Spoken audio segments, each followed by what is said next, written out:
gigantic branch from this tree in our front yard that was sitting on top of our car. Everyone's digging out after that snowstorm. People are even still waiting for their power to come back on after the biggest November storm in 30 years. More votes to be counted for the highly contested 8th Congressional District. Both campaigns are still working to cure more ballots. Plus, the Buffs are back in action after taking a week off. Coach Prime's men looking to keep their win streak alive away from home.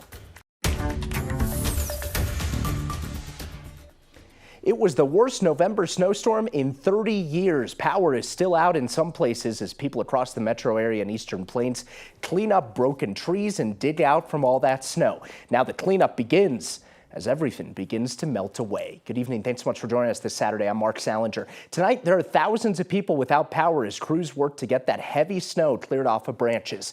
This is a live look at Excel Colorado's power outage map. You can see all the outages impacting the Denver metro area and beyond. Currently around 400 outages, more than 10,000 customers still impacted this evening. We want to get right outside to 9 News reporter Ria Jha, who is live in Denver. Ria, for a lot of people, it was a cold night without power and a long day today digging out. Right, Mark, and there are so many branches and limbs just like this one. This one is actually so huge. It's kind of going into this lane over here. We've been seeing cars hit it on the way to this light up here, and it's because this snow is so thick and heavy and compact. It's weighing all these branches down, bringing them to the ground. We were in this neighborhood earlier this morning and the power was out for every single home, and that included the traffic lights as well. We just got done watching a movie and everything in our house went out. The power went out Friday night at the perfect time for Adrian Clark and his wife. So at least we got to finish that before everything went plunk. No cliffhangers for them, and they knew they weren't alone. So I got up and looked out the front window and noticed not only was the power out for our house, but it was out all up and down the street. That included the traffic lights at the intersection of Colorado Boulevard and 6th Avenue. This intersection here of 6th and Colorado is horrible anyway. I can't even imagine. I really don't even want to go out there. Like, it's bad. But before the honking and the chaos of the intersection in the morning, Clark heard a different noise right after the power went out at night. I heard a loud crunching sound, which I can only assume was the tree in our front yard landing on our car. It looked bad. Even with the size of the branch that fell, which was hundreds of pounds, and took 3 of us to move today. Yeah. One house down from them, Jackie Barnabas saw Clark and his wife struggling. You can see where it dented it on the side there above their mirror, but that big branch that you see there fell down, onto the car, because the snow was so wet and heavy. After a cold night, Excel Colorado notified them it could be until 10 p.m. Saturday night until their power could be back on. And then I'll probably come back home and take stuff and go to my mom's house.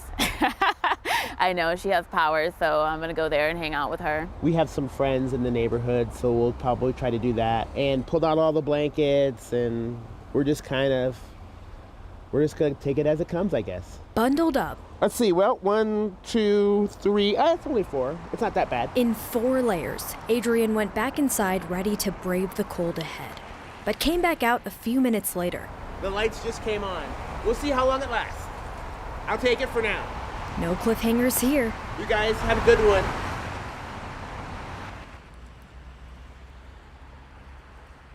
So the power did turn back on around 11:30 this morning for this neighborhood, and towards the end of the day here we did see some sun peeking out. We're going to send it over to meteorologist Lauren Robinson. Lauren, are we going to see this snow melt anytime soon? Is the sun coming back? Well, that's a very valid question after the several days of snow we've had across Colorado. But yes, the system is finally moving its way out, and as it does, we're seeing some trailing, very light, lingering snow showers across central and northern portions of the high country. A couple of raindrops across far northern portions of the Front Range, but the vast majority of us did see some midday clearing. We got some afternoon sunshine, and as we go into the week ahead, we're going to see lots more sunshine, temperatures in the 50s. So yes, prepare for a week of melting. As we go through the rest of this evening, temperatures in the 30s through around bedtime. Overnight, we're going to see those lows drop into the upper 20s, so we do have a chilly start to our Sunday. But coming up in my full 7-day forecast, I'll have more details on what the week ahead will look like. Stay tuned. Lauren, thank you. On the Eastern Plains, the snow forced people to jump ship entirely, leave their cars behind on the road. They got stuck.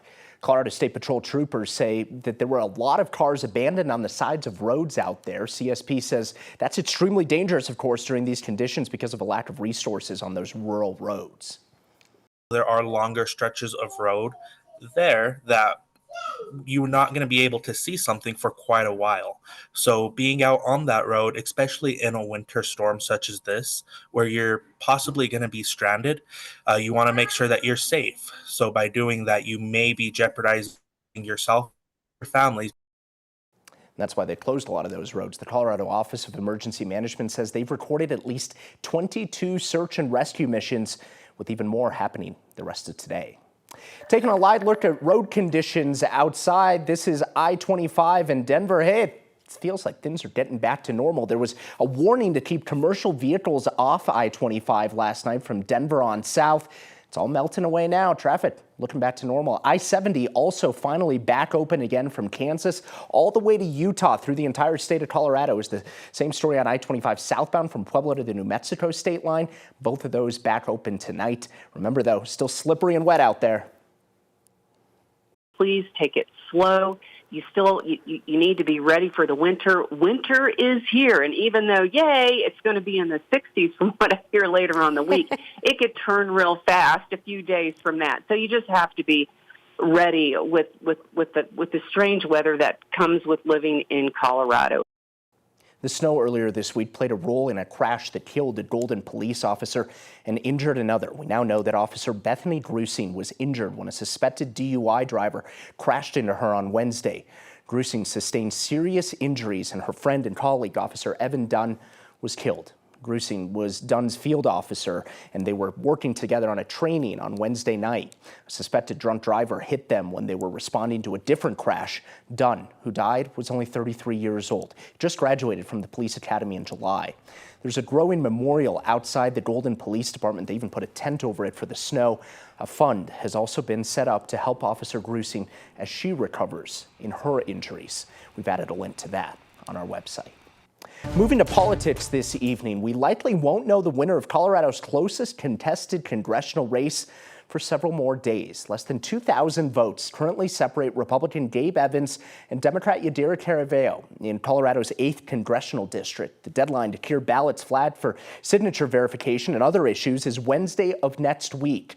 We got some new vote drops today. Caraveo is currently trailing Evans by about 0.5%. Yes, it is that close. They've only been separated by about 1,900 votes right now. We're told most of the outstanding votes in Adams County should be tallied up by the end of the day today.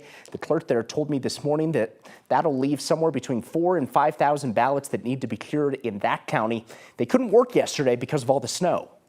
You have a lot of experience with snow over at the airport, and we have a fantastic snow removal team. So while safety is a top priority, they also do work very efficiently, and we can clear a runway in an average.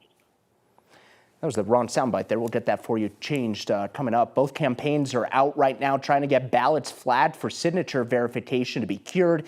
That means that they're going through voter logs and finding out people who may have voted for their candidate to get them to verify their signature to make sure that their vote counts. I went out with the Evans campaign yesterday in the middle of a snowstorm as they were out knocking on doors. But right now we're on a pretty tight deadline. So we've just got to hit as many doors as possible. And so these folks, we're going to knock on the door, we're going to text them, we're going to give them a phone call. We're just going to do everything we can to make sure this gets turned in. The Evans campaign tells me they've flown in people from the National Republican Congressional Committee in Washington to help clear the ballots. Both campaigns have released statements indicating that they believe they can win this race. Whoever wins will help their party take control of the House of Representatives. Denver Mayor Mike Johnston officially conceded today that his affordable housing tax will be defeated by voters. Ballot issue 2R will lose by about 2%, just over 6,000 votes. The sales tax was championed by the mayor as a way to make Denver more affordable for everyone. He says Denver will be short more than 40,000 affordable homes over the next decade. It was a short campaign to try and pass it. Johnston announced it in July, and it passed through city council soon after to get on the ballot. Johnston says the city doesn't have the money to build the necessary affordable housing needed without something like a sales tax. We know that affordable housing can be more complicated and more controversial. That's why it's harder to build. That's why we have a shortage of it. That's why we need more of it.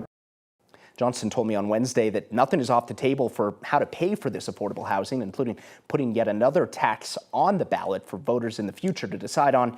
Denver voters split their vote on raising taxes. Voters overwhelmingly approved a new sales tax that'll benefit Denver Health and help pay for the hospital uncompensated care that they have going on there. More than 20,000 people who voted for ballot issue 2Q also voted against 2R.